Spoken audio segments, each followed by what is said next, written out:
it's Eva Cartman, and you are listening to the Dream Big Podcast Show, the place to go to learn, laugh, and grow. Today we welcome Charlie Engle, the running man. This is episode 61, Big Dreamers. You ready? It's time to dream big. Welcome to the Dream Big Podcast Show. We're inspiring you to shoot for the moon, take aim and go. We bring to you amazing guests who truly love what they do. Every day they're living their dreams, and so can you. Dream big, take action to reach your goals. Are you pumped yet? It's showtime, let's rock and roll. Welcome to the Dream Big Podcast Show. I am your host, Eva Cartman. And today, I'd like to start with a quick shout out to the review of the week. This is from John and reads, "The whole family loves the Dream Big podcast. We all listen in the car on the way to school and after school activities. Great way to learn and be inspired on the road. Thank you, Eva and Olga." Thank you, John, for your review. And Big Dreamers, thank you for continuing to support the show with your reviews as it helps us stay visible in iTunes. For a limited time, we are actually sending out free personalized stickers to the Big Dreamers who take the time to leave an honest review. Parents, you can go to dreambigpodcast.com/bonus with your kids for details on how to claim the free stickers. And I'm going to turn it over to my mom for a quick word from the sponsor of this episode. The sponsor of today's episode is datevitation.com, where you can create custom love coupon book full of fun activities to do with the ones you love. You probably made these love coupons before by hand for your spouse or mom or kids, but now Datevitation makes it super easy. You can make a book right now online and it will be shipped to you shortly. And the illustrations are adorable.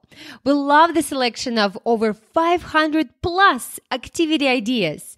And Datevitation has great options for books for kids to give to their parents, for parents to their kids, and of course, those romantic ones for grown-ups to each other. They even have an option to upload your photos and you can add your face to their fun stick figure characters. It's so much fun. Eva and I love Datevitation, and she even made me a Datevitation book for my birthday last year and was my favorite gift by far. We had such a blast doing the activities in the book together and creating lifelong memories. She's so funny. She actually said, "Mom, now we have these dates. Let's put them on the calendar and let's do them." She's a doer, as you know, right? So for our Dream Big community, Datevitation is offering custom Datevitation books starting at just $15, including free shipping. Yep, free shipping, guys. That's $15 for completely custom gift, including shipping. You get to pick the cover of your choice, 5 date activities, and you can even add your photos to the illustrations. If you would like to add more than 5 pages, you can do that for just $1 each. Just use the code DREAMBIG at checkout to take advantage of this amazing deal for limited time only. And if you forget any of this, go to dreambigpodcast.com/61 and we'll have links to the Datevitation site and the promo code. Thank you, Datevitation, for supporting the Dream Big podcast and providing so much value to our community. Thanks, Mom. It's time for you all to enjoy our interview with Charlie Engle. You may notice that my mom is not on this interview. I actually interviewed Charlie one-on-one and in person at the Spartan World Championship weekend in Lake Tahoe a few months ago. We're generously invited by Joe DeSena, Spartan Race founder, who is on the show in episode 27. Joe's team helped set up this interview with Charlie, who's one of the world's most accomplished ultra-marathoners. He once ran across the Sahara Desert, that is 4,500 miles, and he ran 2 marathons per day for 111 consecutive days. And wait till you hear about his next adventure, which he shares in this episode. You may hear some background noise during the interview, and that's because we were in a media room where other interviews were also taking place. as always, we have show notes at dreambigpodcast.com/61, where we will include links to Charlie's website and everything we discuss in the interview. Without further ado, here's our interview with Charlie. Let's roll the tape. Hi, Charlie. Hey, Eva. Thank you so much for coming on the Dream Big podcast show. It is really my pleasure. I'm excited to be here. Me too. I'm so excited that you're here. I heard that you are an athlete, and I'd love to hear when you discovered your love for running. Wow, that's a good question, and I do like to think I'm an athlete. But now wait, how old are you? I'm 8. You're 8 years old, so I think I discovered running and that I loved to run when I was about 8 years old. Wow. We lived in North Carolina, and we lived way out in the country with all the cows and the horses, and there was like nothing out there, and I could run up and down the street without cars, and it was really safe. And so I'll tell you something I really loved. In thunderstorms, like when it rains, I would run outside and take my shirt off, and I would just run as fast as I could around the yard. And my mom would sit there and watch and laugh, and I just had this love for running because it made me feel really free and happy. Wow. And I heard that you compete in ultra marathons. Can you share with our big dreamers what that means? Because I don't think they know, and I don't quite know either. Yeah, so ultra marathons are any race that's longer than a marathon. So everybody's heard of the Boston Marathon? Yeah. And so like Boston is 26.2 miles. And so when you hear marathon, it's 26.2. So an ultra marathon is anything that's longer than that. But in my case, I actually like to run 100 miles at a time, all at one time, right? Wow. And it takes me, sometimes for 100 miles, it might take me 24 hours of straight running. Wow. Yeah. And I heard that you ran across the African desert in 2007, and you ran 4,500 miles. And that's like over 2 marathons per day. And you did that for 111 straight days. I did. How did you push yourself to do it? And how did you, when your brain was telling you, you can't do it, don't go any further, turn around. How did you push past that? I have no idea. No, I'm just kidding. So that is a really good question, because I think the thing is, and even for kids and even for your listeners, if you think about the things that are actually most important to you, the things that you've learned, the lessons you've learned, they are probably after something that was very difficult that you tried to do. So maybe you tried to run, or you had a big test, or whatever it might be. So for me, the Sahara Desert was really, really long. And I had to run for like 12 hours every day for 111 days in a row. And every day almost, I wanted, at some point during the day, I felt like quitting. I felt like stopping.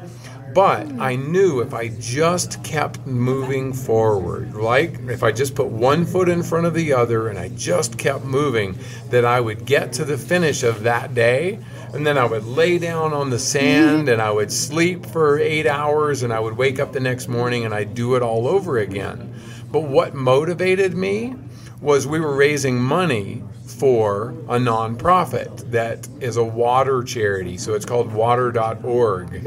And so our goal was to raise as much money as possible to help people around the world, especially in Africa, that don't have clean water to drink or for sanitation. So I was motivated by the running and by the beauty of the desert, but I was also motivated by being able to help somebody else while I was doing it. And would you call that one of your greatest achievements? I would. I really would, because it helped me to learn more about people that I didn't know anything about. So that part of Africa, I'd never been there before, and it's in the desert, and there's camels everywhere, and these people are what's called nomads. And nomads really don't have houses. They live in tents, and they sort of move around all over the desert. And they build fires. Exactly. And just kind of camp out with barely anything. It's a hard life. It's a hard life. So even as I was running across the desert and meeting these people,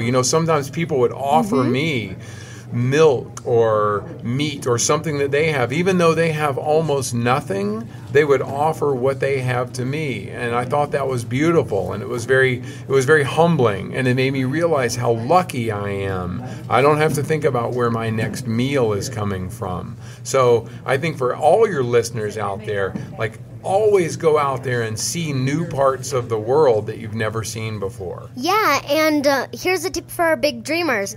People like people who are interested in them and like them and are paying attention to them and pretty much just wanting to be their friend. Well, and sometimes people travel and they go to a strange place and they want that place to be like home. Like they want to have the same food or they want to have that. But that's not the way it is. When you visit someone else's country, you have the whole point is to be curious, right? And to try new things and eat new food. And get out of your comfort zone. Exactly. Don't sit on the couch all day and watch TV. No, who wants to do that? Yeah, there's a whole nother world. And that's the same for reading books. You just read one, it doesn't make sense to read it over and over each day. You need to go to a new one. And what are the hobbies and things you do for fun? So I do read besides a lot of books. running. I know, besides running. So I do. My wife is an expert in birds, and so I like to go out into the jungle and into the forest with my wife, and she can walk along, and she can just by listening, she can hear what birds are around, and so that's one of my favorite things to do is to spend time with her out in nature. But then I would also say that I love movies and I love books, and I always want to keep learning. I want to see new parts of the world, and I want to meet new people. Be adventurous. I want to meet people like you. That's my goal. I want to meet people who want to change the world and make it a better place. Yeah. And actually, when I was younger, we had my parents and I had this thing called kindness cards, and you just you could put it inside the computer, and you could pass it on to people and do that act of kindness that was on that card, and motivate other people to do that, and then they'd pass it on to other people, and you could see how far it went. And for me, I just felt so happy that other people were happy, and one of them was putting in extra money in a meter that was like expired. Nice. Expired meters, and you can come do that for me anytime you want, because I get a lot of parking tickets. You have, I know that you have already made many of your dreams a reality, but if you look at yourself today, what is your big dream for the future? So I have one really big dream right now, and it's another big adventure, and that adventure is that I want to go from the lowest place on the planet, which is the Dead Sea. And the Dead Sea is in between two countries. One is called Israel and one is called Jordan. Oh, I've heard of the Dead Sea. Yeah. Nothing can live there, not fish and nothing. It's just all dead. That's why they call it. It's very salty. Yeah. It's very salty. So I have to wear a special suit made for me to swim, because it's 11 miles across the Dead Sea. So, and I'm not all that great a swimmer, so I need all the help I can get. So then I'm going to run, after that, I'm going to run 2,000 miles across another desert, and then I'm going to get in a boat and paddle 700 miles, and then I'm going to bike another 2,000 miles to Mount Everest, and when I get to Mount Everest, to the base, then I'm going to climb all the way to the top. Wow, so you're going to be doing probably that's going to take about a month or something? I wish it would take a month. It's going to take about 4.5 months altogether. Wow. So it's a long time. Yeah, it's almost 5,000 miles total. So, but I'm doing it because people like your listeners and like you, because it sounds impossible, right? Yeah. Like it sounds about 5,000 miles, and to do all that sounds impossible. And that is the point. We have to try. Yeah. It's our responsibility. And you to just try. want to push yourself. Right. We have to try do it. impossible things. And even if you get just like halfway, you're still gonna be proud of yourself that you made it that far. Very much so. Very much. I'm gonna make it the whole way, but you know, I'm gonna do my best. And a lot of times we just have to like slow down and regroup and not quit. Yeah, and it doesn't matter how long it takes you. It's just about that you're having fun and that you're pushing yourself to do it, and not letting that voice in your head saying you can't do it. You have to push it way out of your mind. Yeah. And say, I'm going to do it, and I'm going to show you that I am. And you do it. Yeah. That's a beautiful attitude, and that's exactly how I think about it. You're gonna do big things yourself. I have no idea. Thanks. And I have a couple more questions for you before this interview ends. Do you have any daily routines? And could you maybe give us an idea of a day in your life? Well, the absolute most important part of my day is when I brew my coffee in the morning, and then I drink a lot of it. My mom loves coffee.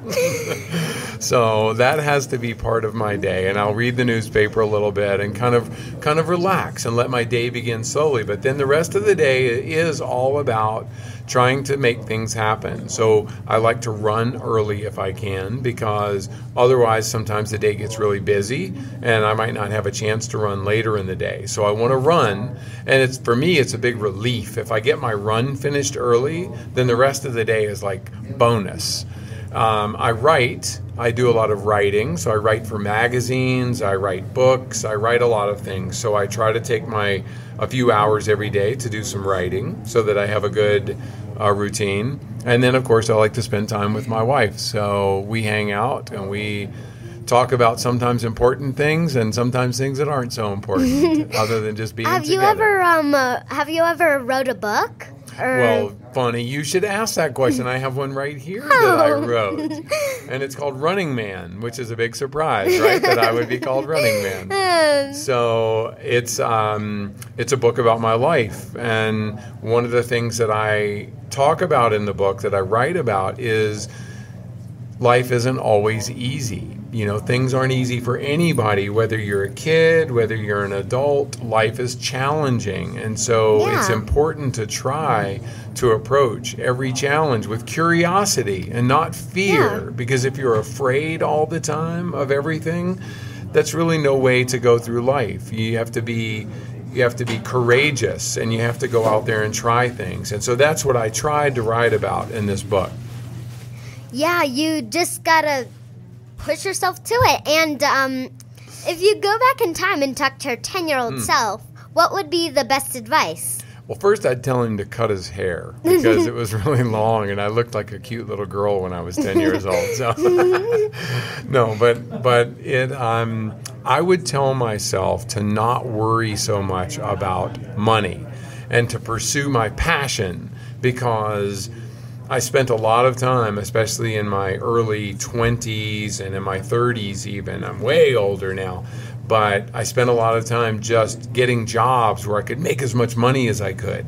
And yes, we all need money to live, but what we really need is passion and love and excitement. And those things you can't buy those with any amount of money. You just have to feel it yourself, make it yourself. And the only way to do that is to believe in yourself and believe in other people too. And most people are probably going to say, "Oh, you can't do this, you can do that." But you don't have to listen to them. You don't need to listen to them. If you believe that you can do it, you can. Yeah. A lot of times people actually they may not even want you to succeed because it might make them feel badly about themselves, but you can't worry about that. You just have to follow your own heart and do the best you can. And you, I'm talking to Eva right now, you have a chance to change the world. And, Thank you. And it's very important. And having a positive attitude and looking for ways that you can help other people be the best they can, that's how you're going to do it. Thanks. And now it came to me what I was going to ask. Okay. Actually, tell the big dreamers. If you have a choice between the easy road and the rocky road, you would probably choose the hard road, since the easy road you can always choose, but the hard road it may be your only chance, and you want to push yourself to bigger things, greater things, more learning and more opportunity. More learning in life. Yeah. Well, you said it perfectly. I would always take the hard road. And the reason is because I know that's where I'm going to learn something about myself. I want to know if I can do things because, even though right now you're 8 years old and I'm a lot older than that, life goes by quickly and you have to follow your dreams. And sometimes those dreams change, but you have to go after each one of them like it's the last chance you're going to get. Yeah, and if you have one dream, but then you see another one, you still go after the first dream because you wanted to make that happen, and you should make that happen. And then you can move on to your other dreams. Mm-hmm.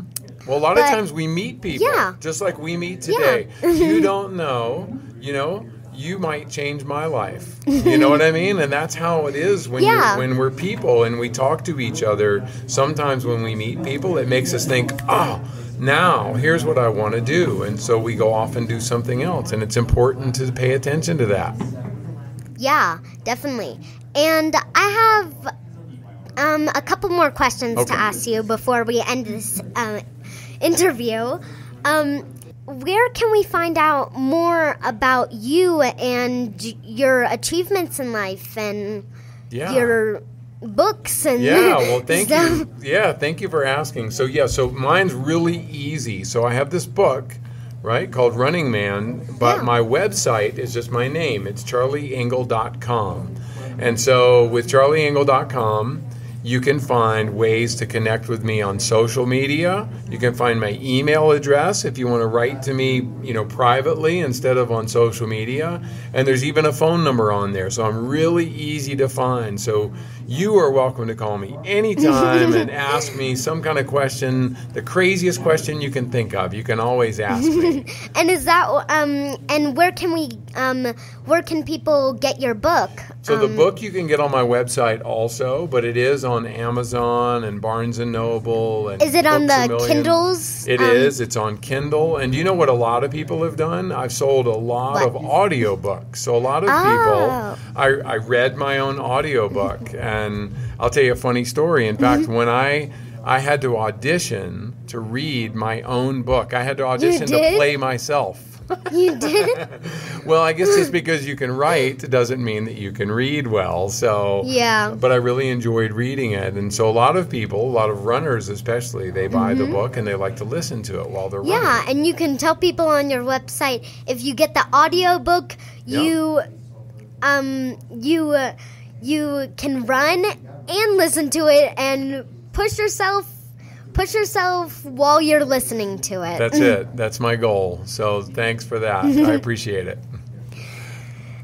So my very, very last question is, when you think about yourself and finishing that from the Dead Sea to Mount Everest, what do you plan on doing after that? Wow, that is a good question. Right now, I'm really just focused on that one. But I'll tell you this one thing that I'm going to do that's very special while I'm doing this run I'm actually going to take a tiny little bottle and I'm going to fill up some water from the Dead Sea. And I'm going to take it with me the whole way, all the way to the top of Mount Everest. And then I'm going to pour that water out when I get up to the top of Mount Everest. You're going to pour it on Mount Everest? On the top, right on the top. Because I think that it's a nice idea to think about joining these two different places on Earth. Because right now we need to really find ways to take care of our planet. It has a lot of problems right now. So we have to find ways to be healthier physically ourselves and to help our planet be healthier too. Yeah, definitely. So when you pour it on Mount Everest, so that would be kind of like your mark that you were there and you made it to the top and you accomplished your dream? Exactly. I'll feel like my mission is accomplished if I can do that. Well, everybody in the audience, you have to dream big dreams, take action, and you can reach your goals. Just like the Dream Big podcast. Thank you so much. Thank you so much for coming on the podcast today. I really enjoyed it. You're awesome. Thank you for having me. Thank you. Okay. All right. Bye. Bye. I told you Charlie was incredible.